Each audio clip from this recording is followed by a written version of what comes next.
Bismillahirrahmanirrahim. Bismillahirrahmanirrahim. Qala qad waqa'a. Jadi kalau kalimatnya itu ancaman itu bisa jadi sesuatu yang telah sedang berjalan ya. Saya disampaikan kalau kemarin kan ditantang sama umat itu. Jadi Nabi Hud setelah tidak dipercaya, setelah merasa bahwa wis kamu tidak pantas lah Hud untuk ngaku-ngaku jadi nabi itu nggak pantas lah, kamu itu siapa, kamu itu tidak punya keturunan orang hebat, kamu itu loh siapa, kan gitu kan itu. Jadi ada semacam ya ibaratnya yu ah yu kilo sopo yu kan gitu. Kamu itu loh kok memberitahu aku ndak wae aku itu loh siapa, kamu itu nengok atau kamu itu disuruh lihat ayang-ayangi bali pomahane, nasabmu itu loh nasab apa, kamu itu ndak ada, sanatmu itu nggak jelas ilmumu itu. Waduh. Jadi katanya sanat keilmuannya nggak jelas gitu. Lah dulu tuh para nabi para rasul itu dari sanat apa? Oh, nggak pernah mondok kemana-mana malah. Itu kan Nabi Gus. Ya, santri-santri beliau juga nggak ada yang punya sanat apa-apa. Lah kan sanatnya langsung kepada Rasulullah. Ya sekarang yang sama-sama sanatnya nyambung juga masih berantem loh. Iya kan? Wong satu pesantren yang jelas-jelas berarti kan sanatnya sama tuh. Gitu aja kadang satunya ngatakan haram, satunya ngatakan halal kok. Lah yang kayak gitu siapa yang diikuti? Hah? Padahal sanatnya nyambung. Nah, gitu. Jadi ya itu bagus juga sebagai satu di antara sekian banyak ukuran, tapi tidak menjadi satu-satunya lalu kemudian menjadi kayak semacam final judgment bahwa kalau tidak bersanad itu mesti keliru gitu. Itu siapa yang ngomong gitu itu? Jadi ayo apa ya, melihat sejarah itu menjadi itibar untuk kita supaya kita tidak gampang meremehkan orang hanya karena IA, IU, IA, IU ya. Ya, jadi ini saya aja banyak dapat pelajaran dalam perjalanan ini ya. Jadi bagaimana sesungguhnya ilmu itu bisa diterima dari banyak sumber, dari banyak orang. Saya kadang mendengarkan orang ngomong gitu aja, satu dua itu saya dapat itu. Tidak hanya orang yang beragama, tidak, apalagi anak kecil pun kadang bisa memberi kita banyak pelajaran, lesson learn istilahnya itu. Ya, tibar. Nah, orang-orang yang kayak gitu yang Rasulullah itu senang. Allah pun di dalam Al-Quran sering memberikan la'allakum yatadzakkarun, la'allakum ta'qilun, menggunakan pikirannya, akalnya, mengambil, yatadzakkarun itu kan mengambil peringatan dan pelajaran. Supaya apa? Kalau seandainya kita hidup di masanya Nabi Hud, kita itu nggak menjadi umat yang nantang-nantang itu loh. Mosok kami disuruh meninggalkan sesembahan nenek moyang kami terus ngikut kamu yang sanatnya nggak jelas, yang nasabnya nggak jelas kan gitu itu kalau dielaborasi itu, ya kan? Itu. Nah dari situ kita bisa melihat bahwa nabi-nabi itu selalu didustakan oleh alasan yang sifatnya material, sifatnya eh, hal-hal yang apa ya, subjektivitasnya tinggi. Apa jawab Nabi Hud? Qala, berkata Nabi Hud, qad waqa'alaikum min rabbikum rijsun wa ghadabun. Sungguh kebencian dan kemurkaan dari Allah akan menimpa kalian. Bener ini kamu kalau kayak gitu. Saya sih masih sayang sama kamu kalau bisa tak ingetin, tak selamatin, tak ajak bareng, tak ajak untuk taat sama Allah mumpung nyawa masih di kandung badan. Tapi kalau kamu kayak gitu ya sudahlah. Atujadilunani fi asma'in sammaitumuha antum wa aba'ukum. Masa kamu mau berbantah-bantah sama aku tentang keabsahan patung-patung yang kamu bikin itu, tentang sesembahan yang kamu bikin-bikin sendiri, sammaitumuha antum wa aba'ukum, yang mana zalallahu min biha min sultan, yang Allah tidak pernah menerangkan, tidak pernah memberi teladan, itu tidak pernah. Ternyata umat terdahulu juga gitu, suka bikin-bikin. Awalnya mungkin bikinnya ya dikit, ditambahi dikit, kan bagus gitu. Nah, setelah 50 tahun kemudian ditambahi lagi. Loh kok gitu sih tambah, kan bagus. Nah, tambahi lagi. Jadi ini yang apa ya, terjadi juga di zaman sekarang. Perlu diingat loh ya, kita ini sudah ditinggalkan oleh Rasulullah Muhammad Sallallahu Alaihi Wasallam itu 1400, bahkan sudah hampir 1500 tahun. Artinya kalau misalnya apa yang terjadi di masanya Nabi Hud, Nabi Nuh dan seterusnya tadi, ketika ditinggalkan pertama kali itu masih baik, tapi begitu satu generasi baik, generasi selanjutnya mulai terjadi penambahan pengurangan, generasi selanjutnya mulai terjadi pencampuran antara yang hak dan yang batil, talbisul haqqo bil batil, generasi selanjutnya sudah, tapi mereka masih merasa mengamalkan ajaran Nabi Hud. Nah di masa sekarang setelah 1400 tahun yang lalu, jangankan sekarang dulu ya, jangankan sekarang. Di masa awal para sahabat itu loh, sudah ada oknum-oknum yang mencoba untuk menambah ngurangi. Dan karena itu pula kan kemudian sampai berantem, sampai terjadi naudzubillah min dzalik, Umar bin Khattab dibunuh, Utsman bin Affan dibunuh, Ali bin Abi Thalib dibunuh. Loh yang bunuh itu bukan orang kafir loh ya. Orang yang secara lahir sudah Islam. Artinya jangan membanggakan zaman sudah syahadat, sholat, puasa. Mereka itu sudah. Bahkan yang membunuh Ali bin Abi Thalib itu orang yang sudah hafal Quran, sanad ilmunya, wah jelas banget.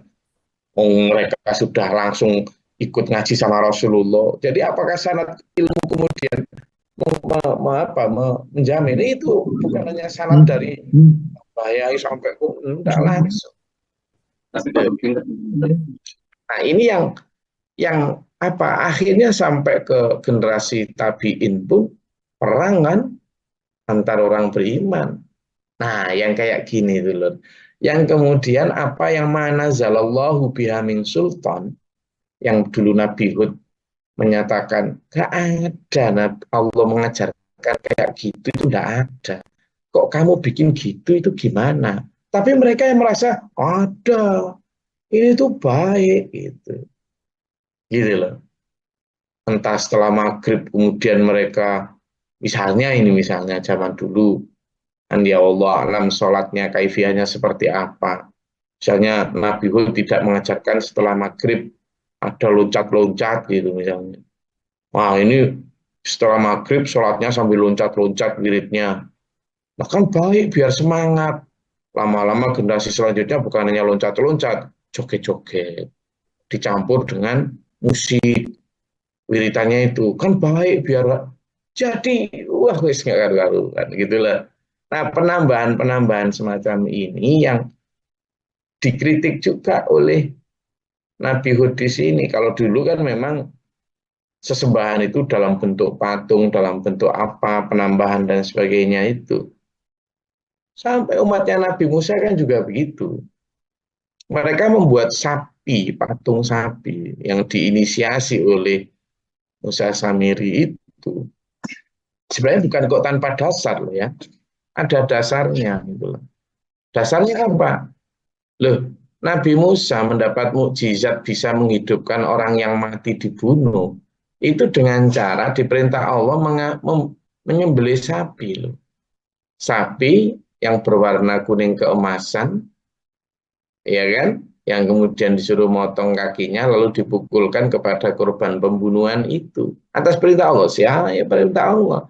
Dipukulkan lalu si korban tadi bisa hidup kembali dan menceritakan siapa yang telah membunuhnya. Lah kejadian itu kan menjadi inspirasinya setan untuk disusupkan ke dalam pikirannya manusia bahwa sapi kuning itu adalah sapi yang baik untuk perantara wasilah menyembah kepada Allah karena dia dipakai oleh Nabi Musa sebagai perantara mukjizat. Jadi ada dasar gitu loh, ngerti kan? Jadi jangan kemudian dasar apa ya? Dasar logika, nggak ada dasar perintah. Maka kalau sekarang kita punya ibadah-ibadah yang hanya berdasarkan ajian gaduk-gadukan gitu kan, cocok logi, ya kan? Loh dulu itu begini loh, maka tidak salah kan kalau begini. Yang kayak gitu itu yang kemudian disebut oleh Nabi Hudis ini manazzalallahu bihamin sultan. Allah tidak memberi keterangan semacam itu. Maka fangtadhiru, maka kalau kamu masih lanjut gitu ya sudahlah, kita saling menunggu kamu nantang-nantang untuk diberikan apa? Eh, diberikan semacam apa? Siksa didatangkan. Aku nggak berhak mendatangkan siksa, yang berhak mendatangkan siksa ya Allah. Maka kalau kamu ingin siksa, maka ya sudah, ayo kita saling menunggu nanti datangnya siksa seperti apa. Ini ma'akum, dan aku bersama kalian juga termasuk menunggu. Kenapa? Ya karena aku ini nabi, rasul yang bukan memiliki kekuasaan untuk mendatangkan siksa, tidak ada gitu kan. Yang berhak mendatangkan siksa itu ya Allah. Nah ini juga pelajaran untuk kita. Jadi jangan percaya kemudian misalnya ada Syekh Surono lalu kemudian bisa terbang melewati lautan. Wah, ini apa? Tidak ada. Atau kemudian, wah ini kalau Pak Yai Juwarno ini murka maka akan dibolak-balikkan apa gunung itu. Tidak ada gitu. Jadi para rasul, para nabi pun ketika bahkan diperintah Allah untuk sampaikan kepada umat, kalau mereka tidak mau taat, maka akan ditimpakan bencana. Disampaikan. Apakah kemudian ketika umat tidak taat langsung terjadi bencana? Enggak langsung gitu. Bisa jadi dari ancaman sampai terjadinya bencana itu puluhan tahun. Dan itu malah menambah kedurhakaan umat karena endi lambemu, ambemu, dan gitu. Yang terjadi juga di masa Nabi Nuh. Di masa Nabi Nuh itu, sejak umat diajak untuk bertauhid, menyembah Allah semata, untuk na'budallaha wahdahu, dia disebut itu untuk na'budallaha wahdahu itu menyembah Allah satu-satunya.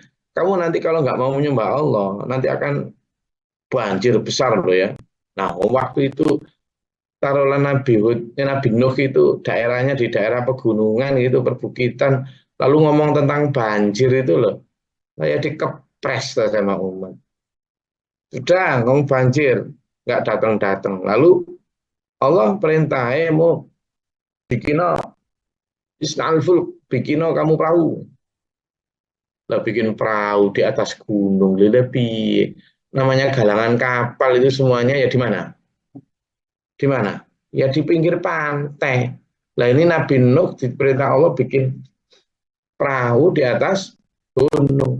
Ya diguyu lagi. Kami itu loh gendeng, loh gendeng kami itu. Makin nggak dipercaya. Sudah ngomong gitu, kenapa sih kamu? Ini mau ada banjir besar. Gitu Nabi Nuh. Memang diperintah Allah begitu. Setelah perahunya jadi, banjir itu nggak datang-datang setahun, nggak datang. Endi no, endi. Jadi setiap kali orang lewat perahunya Nabi Nuh, gendeng, gendeng. Ya gitu. 2 tahun nggak datang banjirnya. Tapi Nabi Nuh tetap, ayolah umatku, ayo taat sama Allah, nanti kamu akan disiksa Allah kalau nggak ini. Ya diguyu ya sama mereka. Dan wajar kalau ke umat itu guyu itu ya wajar. Aman jadi umatnya Nabi Nuh, kira-kira percaya nggak sih sama Nabi Nuh? Eh? Wah, Percaya ya Gus. olah apa mana? Iya Pak Rasa. Nggak percaya Gus. Iya, gitu, gitu. Meskipun topian Pak Haji gitu ya kan. Nah, susah. 10 tahun nggak datang. Nabi Nuh tetap sabar. Hanya satu di antara the greatest prophet, di antara rasul-rasul atau nabi yang hebat yang masuk kelompok elit ulul azmi itu kan Nabi Nuh ya, karena kesabarannya. Nabi Nuh itu, iya Mas Adi, Nabi Nuh itu berdakwah 950 tahun itu umurnya itu.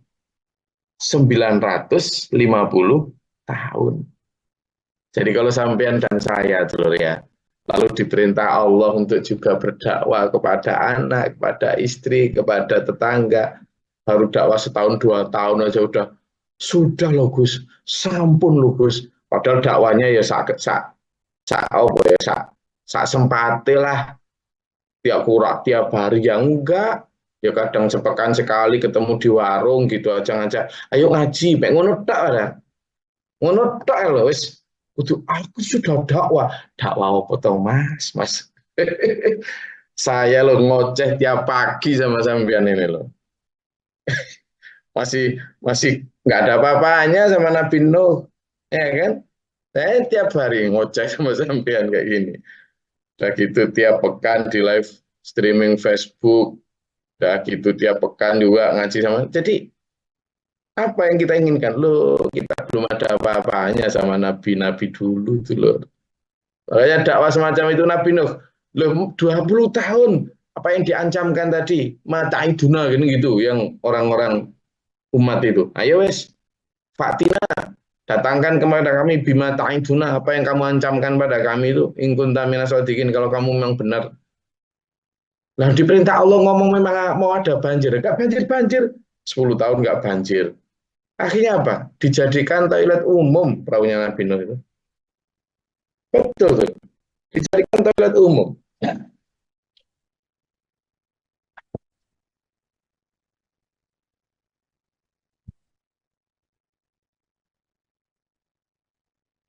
Nah, setelah dijadikan toilet umum itu, akhirnya memang ya makin ya gimana coba kesabaran Nabi Nuh itu. Dan memang nggak datang-datang. 30 tahun nggak datang. Lah generasi yang menghina lah ya sudah mati toh. Diganti generasi anak-anaknya lagi. Ya lanjut menghina. 35 tahun nggak datang. Nabi Nuh coba sampean jadi Nabi Nuh itu gimana? Apa nggak bertanya sama Allah? Pundi to Gusti, katanya saya ini ya, ya malu gitu kan gitu. Kan kalau setan mau gitu kan yang goda untuk mempertanyakan keabsahan kerasulannya ini. Apa sih ini katanya? Baru setelah 40 tahun banjir itu benar-benar datang. Tapi orang-orang yang mendustakan kan ya wis kadung mati wis. Gitu. Jadi tidak kok kemudian wilayah datanglah. Tidak ada para nabi, para rasul gitu itu. Tidak ada mukjizat yang kemudian harus saya sakti, tak angkat masjidnya, batu ini. Tidak ada. Tidak ada ceritanya begitu. Semua para nabi, para rasul itu mukjizatnya itu biidznillah, dengan izin dan perintah Allah. Nabi Musa itu tongkat yang dipakai itu ya tongkat yang beliau pakai untuk karena kan beliau kan pengembara juga. Ya tongkat yang dipakai untuk jalan tuh loh, penahan tubuh itu. Ya dari akar biasa. Tidak ada kemudian itu dijampi-jampi tiap malam satu surah. Tidak ada. Ketika Allah perintah kemudian fadribi asab, pukulkan tongkatmu. Ya Nabi Musa tidak tahu ini nanti mau jadi apa. Begitu dipukul dipukulkan lalu jadi ular. Begitu dipukulkan terbelah lautan. Tidak tahu begitu dikejar Fir'aun lalu di hadapannya ada laut merah. Waduh, selesai nih secara kita. Fir'aun sudah di belakangnya. Nabi Musa hanya, ya Allah, tolonglah kami, ya Allah. Percaya sama Allah, tidak tahu mau ngapain, tidak tahu. Terus ternyata Allah berfirman, pukulkan tongkatmu. Ketika Nabi Musa diperintah untuk memukulkan tongkat, ya nggak tahu nanti itu akan seperti apa. Tiba-tiba laut terbelah. Begitu laut terbelah lewat, kan Firaun juga ikut ngejar, sudah hampir tersusul. Begitu nyampe pinggir, waduh nih kalau nyampe pinggir, nggak tahu juga Nabi Musa mau ngapain. Baru diperintahkan lagi untuk pukulkan lagi tongkatmu. Lalu menutuplah lautan. Jadi bukan kok kemudian, aku sudah jangan khawatir, aku punya baju sakti, tidak ada gitu Mas. Ya, maka ketika fa'anjaynahu walladzina ma'ahu birahmatin minna wa qata'na dabiral ladzina kadzdzabu biayatina wa ma kanu mu'minin, dan kemudian Allah menyelamatkan Nabi Hud dari siksa yang menimpa kaum saat itu, yang kemudian bangunan-bangunannya dihancurkan oleh Allah, ya. Kemudian seluruh proyek-proyek nasional mereka hancur semua, apa yang mereka banggakan kayak kokoh-kokoh itu hilang semua. Baik ada yang ditelan pasir oleh gempa, baik yang ditelan lautan, manusianya juga gitu, sambar geledek, ya, macam-macam. Siksa umat di zaman dulu itu macam-macam dulu. Jadi bukan karena sampean tidak di pinggir laut lalu nggak ada tsunami, lalu likuifaksi ya juga bisa kok. Teman tahu kan likuifaksi? Ketika bumi digulung kayak karpet, orang yang awalnya di atas jadi di bawah. Tuh. Allah punya banyak metode. Ada juga di zaman dulu itu yang siksa itu modelnya dengan taufan atau badai level 6, level 7, level 8 itu. Yang bahkan bangunan pun dilemparkan. Jadi kalau misalnya sampean ada di satu titik koordinat gitu, dilemparkan Allah melalui badai itu, bisa pindah ke 100 km dari tempat sampean semula itu. Jadi, nah kalau sudah kayak gitu, kemana semua harta benda, kekayaan, kekuasaan yang kita bangga-banggakan? Tidak ada. Buyar semua. Allah cukup dengan 1 menit, 2 menit aja, kayak gempa di Kobe, Jepang itu. Mereka kan sudah terkenal dengan struktur bangunan dengan pondasi anti gempa loh. Sampai hari ini. Buyar, ya kan? Loh Allah kok. Kalau menurut ilmu pengetahuan kan alam semesta ini punya mekanisme sendiri untuk membalas atas perilaku fasadnya manusia. Laut sudah dikeruk semuanya, kemudian dikucuri dengan limbah, bumi dikeruk semaunya, kemudian ditinggalkan begitu saja. Tunggu, gitu loh. Nah, maka bima kasabat aidinas, karena tangan-tangan kotor manusia ini, ayo kita jangan terlibat di dalamnya. Ayo jadilah manusia-manusia yang menjadi pelestari alam maupun akhlak serta agama ini. Dengan cara apa? Ya ikuti aja apa yang difirmankan Allah, apa yang diajarkan oleh Rasulullah Muhammad Sallallahu Alaihi Wasallam. Oke, ya, monggo silakan kalau ada yang mau ditanyakan atau disampaikan.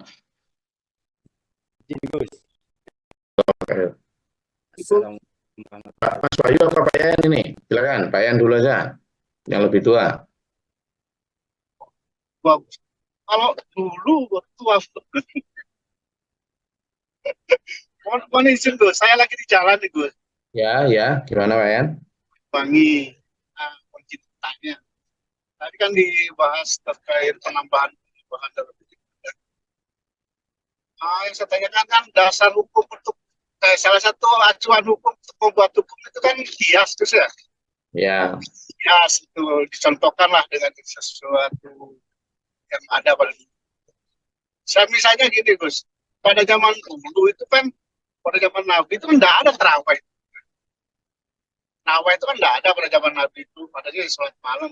Nah kemudian atas dasar pemikiran, atas dasar mungkin kreativitas lah saya bilang, pada zaman sahabat Umar gitu ya, yang dirubahlah menjadi setelah Isya kan, dengan harapan bisa lebih banyak atau mungkin umat juga tidak ngantuk-ngantuk lah dan dapatlah itu sholat malamnya. Nah, dasar seperti itu mungkin kan bisa dipakai juga zaman sekarang ini dengan tujuan meningkatkan kualitas ibadah, berkreativitas, biaskan boleh-boleh saja kok. Apa ada membuat sebuah ritual yang tidak ada contohnya pada zaman Nabi, tapi dengan tujuan nah, contohnya apa? Nah, contohnya itu sholat taraweh kan tidak ada zaman Nabi, tapi kan dibolehkan. Maksud pertanyaan saya sebatas mana kita bisa mengikuti hal-hal yang tidak ada contohnya pada zaman ini, gitu loh.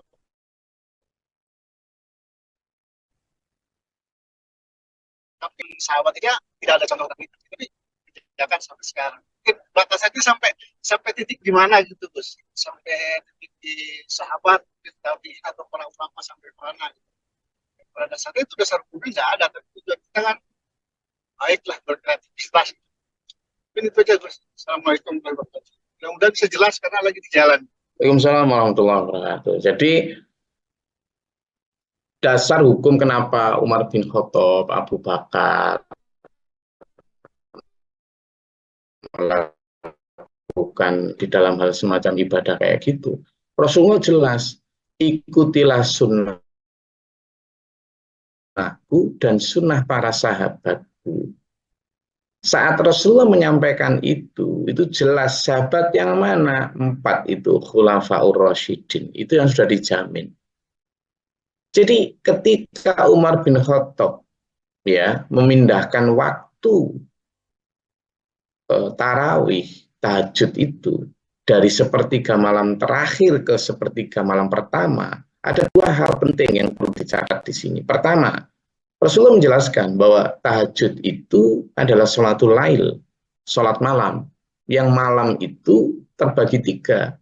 Sepertiga malam pertama itu ba'da Isya sampai sekitar jam 11.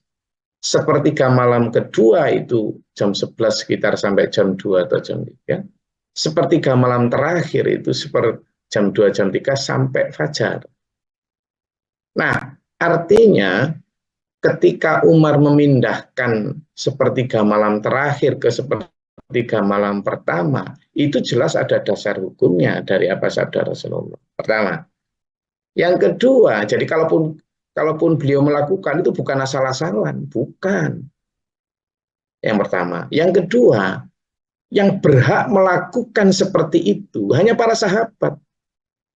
Para sahabat yang jelas Rasulullah menyampaikan, ikutilah sunnahku dan sunnah para sahabatku.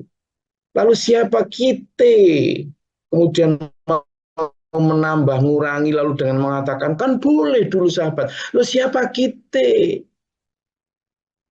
yang kemudian menambah, ngurangi itu? Hanya berdasarkan karena kita mampu nahwu soroh. Ada satu cerita, Pak ya, ketika Rasulullah barusan meninggal beberapa pekan apa. Ada seorang sahabat di pinggir jalan nangis gitu. Kemudian ada sahabat Abu Bakar dan Umar lewat. Kenapa kamu nangis? Oh, saya mikirkan Rasulullah. Loh, kenapa? Apa kamu kurang yakin dengan derajat kedudukan Rasulullah? Oh, tidak. Saya yakin Rasulullah sudah berada di tingkat yang tertinggi. Lalu apa yang kamu tangiskan? Dulu ketika Rasulullah masih menunggui kita, wahyu dibimbing berdasarkan bimbingan. Quran kita amalkan berdasarkan bimbingan wahyu. Sehingga ketika ada kesalahan atau penyimpangan langsung ditegur dan diarahkan oleh wahyu. Nah, kita sekarang memang ditinggali Al-Quran dan hadis. Tapi kalau misalnya terjadi perselisihan dan penyimpangan, siapa yang menjadi garansi bahwa tafsir kita benar? Langit dan bumi sekarang sudah terputus. Loh, Abu Bakar sama Umar itu loh, sodakta. Bener kamu. Nangis Abu Bakar sama Umar? Karena khawatir. Lalu siapa kita? Lalu kemudian merubah, menambah, mengurangi tanpa khawatir sedikit pun hanya karena kita pintar nahwu sorof. Itu. Jadi kias memang benar menjadi satu dasar di antara dasar hukum. Nah, yang ketiga, Pak ya, dalam derajat dasar hukum Islam, itu derajat yang paling tinggi adalah Al-Quran. Derajat kedua adalah hadis. Hadis pun itu harus dilihat. Derajat tertinggi adalah hadis yang mutawatir. Mutawatir itu hadis yang tidak ada satupun sahabat yang membantah karena hampir semua mendengar baik lafal maupun maknanya serta maksudnya. Dan itu sangat sedikit hadis mutawatir. Di bawahnya ada hadis yang muttafaq alaih, yang kalau dalam kita orang Sunni itu diriwayatkan oleh Shahihaini atau dua periwayat hadis utama, yakni Bukhari dan Muslim. Lalu di bawah hadis Shahihaini itu ada hadis-hadis lain, mulai dari derajat hasan dan sebagainya. Nah, di bawahnya ada hadis yang dhaif, lemah dari sisi sanad maupun matan. Lalu di bawahnya lagi ada hadis yang bahkan maudhu', palsu. Nah, orang bahkan di hadis saja loh masih sering pakai beribadah dengan dasar hadis yang dhaif, lemah tadi, bahkan maudhu', palsu. Misalnya, tuntutlah ilmu ke negeri Cina, itu hadis palsu, tak ada itu. Loh, kan sekarang kan dipakai banyak orang, ya kan, seolah-olah hadis tidak ada. Nah, apalagi dengan ibadah-ibadah. Nah, di bawah hadis baru kemudian ijma'. Apa ijma' itu? Sesuatu yang belum diatur dalam Quran maupun hadis, tetapi kemudian disepakati oleh ulama-ulama besar sebagai dasar hukum. Tapi belum pernah ada ijma' yang sifatnya benar-benar am, semua ulama sepakat. Ijma' mesti selalu lokalistik. Misalnya ijma' ulama Kufah, ijma' atau bahkan sekedar ijma' sukuti. Ijma' sukuti itu ya yang ulama satu setuju, yang lain diem. Entah diem itu diartikan sepakat atau enggak. Kemudian di bawahnya baru kias. Kias pun memiliki banyak sekali syarat. Satu di antaranya jangan sampai kias itu malah melawan hukum yang sudah ditetapkan dalam Quran maupun hadis. Lah cilakanya kalau kemudian apa yang sudah diatur dalam Quran misalnya atau juga hadis, cara merawat mayat adalah dengan cara dimandikan, dikafani, disolatkan, dikubur. Jelas Quran dan hadis menyatakan itu. Lalu kemudian kita bikin-bikin kias yang menambah ngurangi itu. Lah ini kias apa? Itulah. Jadi kias pun memiliki syarat bahwa kalau memang sudah diatur di dalam agama, baik Quran maupun hadis, ya jangan bikin kias, sudah diatur kok.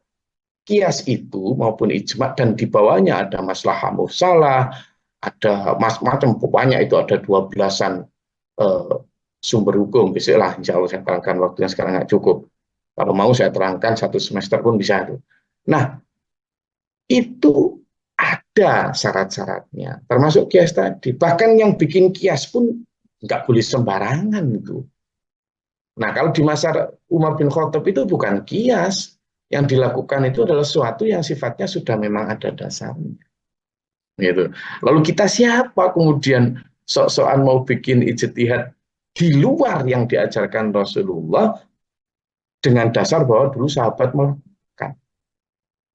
Gitu.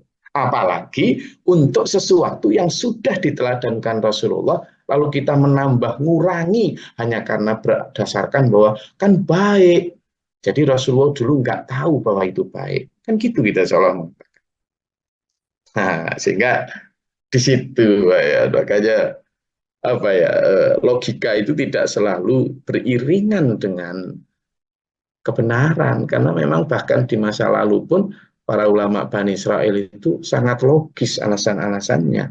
Tapi mereka tersesat justru karena memakai logika saja, tidak memakai logika Tuhan. Jadi itu panjang. Tapi insya Allah mudah-mudahan sekilas itu bisa menjadi dasar. Seperti misalnya jika Umar bin Khattab ya melakukan ijtihad untuk di mana para pencuri itu dipotong tangan, gitu kan? Dipotong tangan, kemudian Umar bin Khattab melakukan ijtihad bahwa potong tangan itu tidak harus semua dipotong tangan, tapi memiliki kadar tertentu. Karena apa? Dia punya dasar di masa Rasulullah itu orang yang mencuri ternyata karena apa ini? Karena benar-benar kebutuhan yang tidak ini bukan kok dibenarkan, tapi tetap dihukum, tapi tidak dengan dipotong tangan, tapi dengan dipenjara dan sebagainya. Itu ada dasarnya. Jadi Umar bin Khattab pun melakukan ijtihad itu tidak hanya berdasarkan logika, tetapi ya demikian pula. Dan itu pasti akan dikonsultasikan dengan para sahabat yang jelas-jelas langsung mendengar dari Rasulullah berdasarkan hadis-hadis yang jelas sahih. Nah, kebanyakan orang sekarang itu kias itu memakai dasar hadis yang dhaif bahkan maudhu, bahkan hanya berdasarkan kitab-kitab yang dikarang oleh manusia. Menurut kitab yang dikarang oleh Syekh Wahyu al-Surabayai.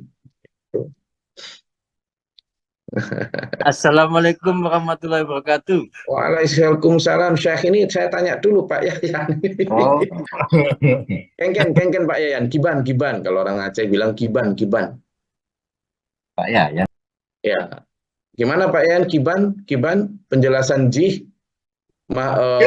kalau mubum. Saya dalam perjalanan Gus ke Banyuwangi. Oh, kok kenapa saya baru mau pulang dari Aceh kok malah ke Banyuwangi? Gimana Yan tadi? Ya, seperti biasa itu adalah yang menjadi polemik itu kan di masyarakat seperti itu. Jadi saya sebetulnya sering, bukan pernah lagi sering, saya tuh masih tertarik dengan hal-hal seperti itu. Karena itulah pemicunya di situ sebetulnya. Sensitif banget itu. Makanya saya harus mungkin betul-betul ada semacam keberanian juga untuk bersikap juga. Soalnya kadang-kadang kan berhadapan itu. Oh ini kan ulama besar ini juga menjalankan seperti ini. Nah, itu kan kalau udah sampai itu, waduh saya ini tidak punya kapasitas untuk membantahnya gitu. Ya, sekarang Pak En punyalah kapasitas setelah pagi ini, gitu menjelaskannya Pak En.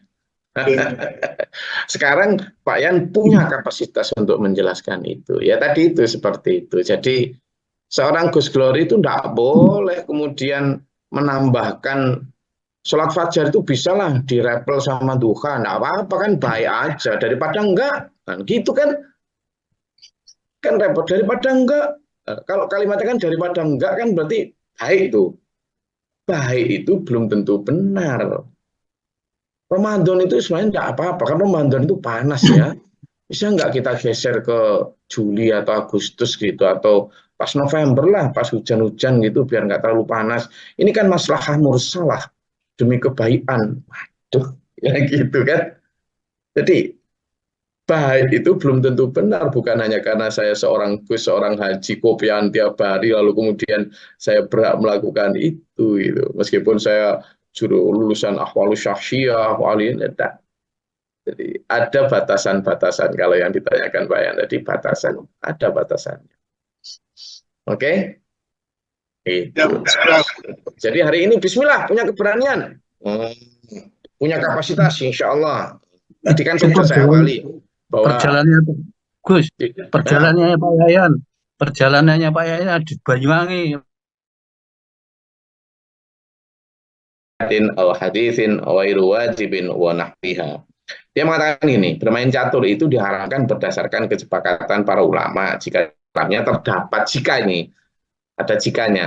terdapat keharaman seperti dusta, sumpah palsu, kedoliman, tindak kejahatan, pembicaraan yang bukan wajib.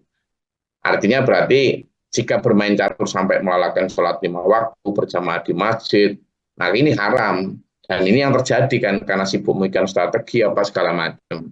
Sehingga berjam-jam akhirnya meninggalkan sholat. Tapi jika tidak sampai melakukan kewajiban, maka ada perbedaan pendapat tuh para ulama. Ada yang mengatakan tetap haram. Mayoritas ulama Hambali, Maliki, Hanafi, dan fatwa dari ulama seperti Syekh itu dia mengatakan haram. Tapi pendapat kedua tidak. Itu yang disebutkan ulama Syafi'iyah, ya, yang di bawah ulama Syafi'i. Ya, seperti Yusuf Qardawi itu mengatakan bahwa tidak. Jadi dia mengatakan sungguh dilaknat siapa yang bermain catur dan melihat seperti orang memakan daging babi. Itu mengatakan haram itu. Jadi mereka hadis ini katanya mengandung cacat dari dua sisi. Pertama itu majhul apa segala macam, doif lah ya. Sehingga hadis ini dianggap hadis doif. Rasulullah mengatakan hadis tentang laknat siapa itu. Nah, dalil juga ada perkataan Ali bin Abi Thalib bahwa melihat satu kaum yang sedang bermain catur. Jadi catur itu sudah ada sejak dulu, memang. Apa itu gerangan dengan patung-patung yang kalian berdiam lama di depannya itu? Itu pertanyaan Ali bin Abi Thalib. Nah, dalam menurut Imam Ahmad bahwa itu adalah hadis yang sahih ya. Nah, sehingga sedangkan ulama yang membolehkan bermain catur berdasarkan itu adalah itu sudah ada di masa silam dan mengatakan bahwa kalau selama tidak ada dalil yang mengharamkan berarti maka itu tidak haram. Tapi saya sebagai ini kalau itu bermakna terutama keharamannya itu adalah di level kan itu patung ya. Jadi sesuatu yang menyerupai itu loh, yang membuat itu kemudian tidak perlulah kita pakai itu. Terutama yaitu tadi bentuknya itu loh. Kalau sebenarnya permainannya sendiri menurut saya tidak haram ya. Permainan itu ya permainan biasa aja, asalkan tidak melibatkan perjudian apa yang sekedar permainan aja. Caturnya sendiri menurut saya tidak haram. Bentuknya itulah yang menyerupai binatang, menyerupai apa itu loh, yang itu. Karena catur misalnya sama rubah jadi bentuk enggak gitu tuh menurut saya enggak apa-apa, main-main aja itu. Ya kan? Hanya sekedar permainan yang tidak melibatkan judi ya sekedar cuma refresher. Permainan caturnya sendiri menurut saya tidak haram. Yang diharamkan itu ya bentuk-bentuk yang menyerupai binatang itu, yang itu memang hadisnya jelas itu. Jadi kalau saya mengambil tarjihnya di situ Mas Ayu bahwa kalau permainan caturnya sendiri menurut saya tidak haram, tapi bentuk yang dipakai itu loh. Jadi jelas ya. Ini menambahkan gue, Waduh, bawah itu. Apa Pak Yan? Saya punya izin nambahin sedikit, bukan nambahin usul. Ya. Bagaimana untuk menghindari itu anak caturnya itu diganti aja gitu loh Bos. Diganti apa? Pakai donat.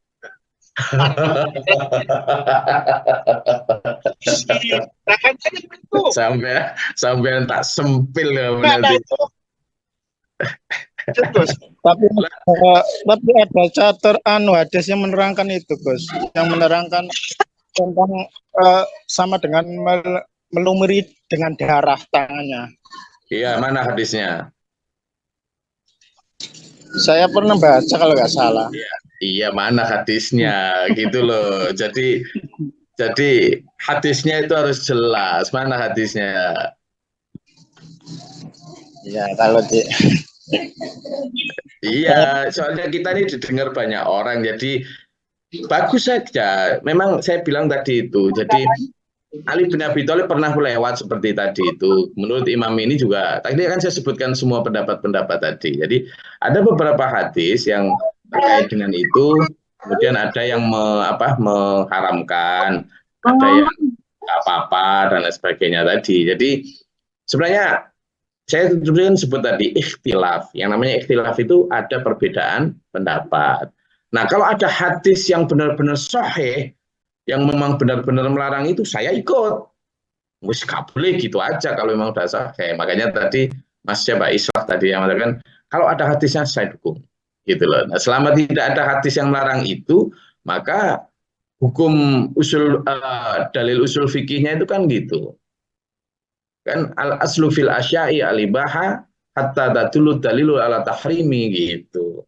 Suatu itu boleh-boleh saja selama belum ada dalil yang mengharamkannya. Maka kalau sampean punya dalil yang benar-benar mengharamkan, di sini enggak apa-apa, nanti kita ikuti semua. Kita ini memang sedang belajar. Tapi jangan sampai kemudian ini saya pernah baca dalil hadisnya ini ternyata mau untuk atau bahkan ya jadi ayo kita baca bareng. Kalau memang ada dalil hadis sahihnya silakan. Tapi kalau tidak, ya tadi menurut saya benar kata Pak Yan tadi diganti satunya donat. Apalagi Pak Yan, selain donat apa? Jadi Pisang goreng. Pisang goreng. Kebetulan ada pisang goreng. iya wes. Jadi kalau saya permainannya sih biasa ya, bukan sesuatu yang misalkan tidak berhubungan dengan hal yang diharamkan.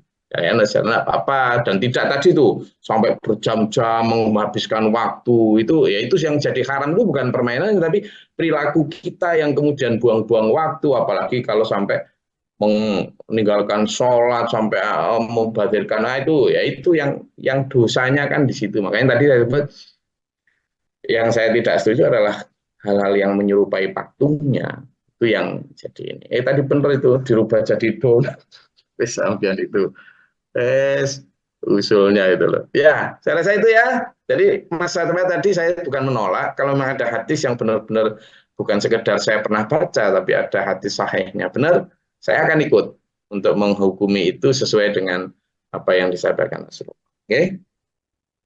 Nah, itu ada yang bilang Pak Fakrul Effendi itu lompatan kuda sama dengan donat beda lah. Masa donat bisa melompat? Itulah ada kalimat dari Pak Fakrul. Lompatannya kuda sama lompatannya donat beda Pak Yan gitu. Alhamdulillah.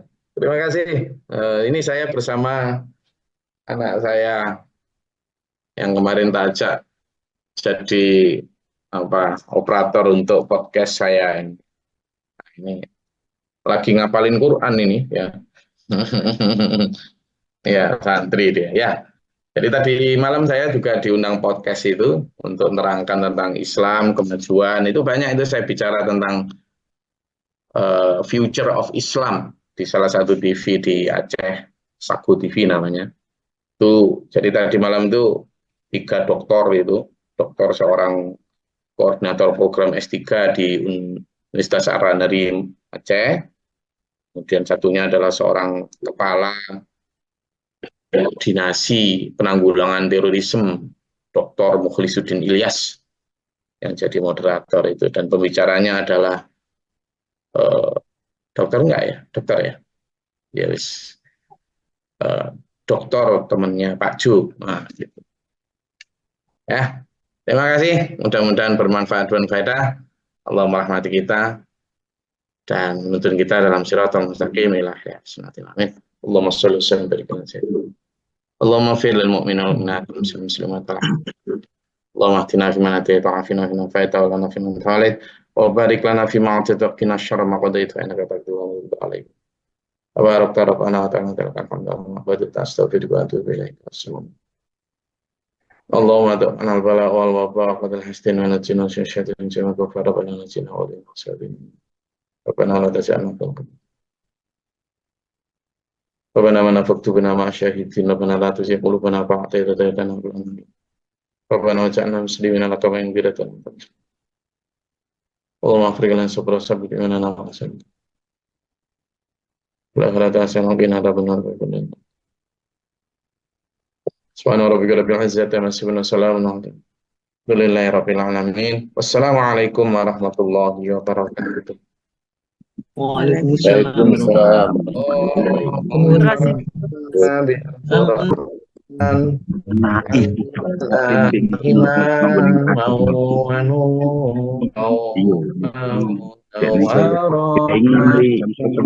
Allahumma dzakirna minhu ma nasina wa 'allimna minhu ma jahilna warzuqna tilawatahu ana al-laili wa atrafan nahar waj'alhu lana hujjatan ya rabbal alamin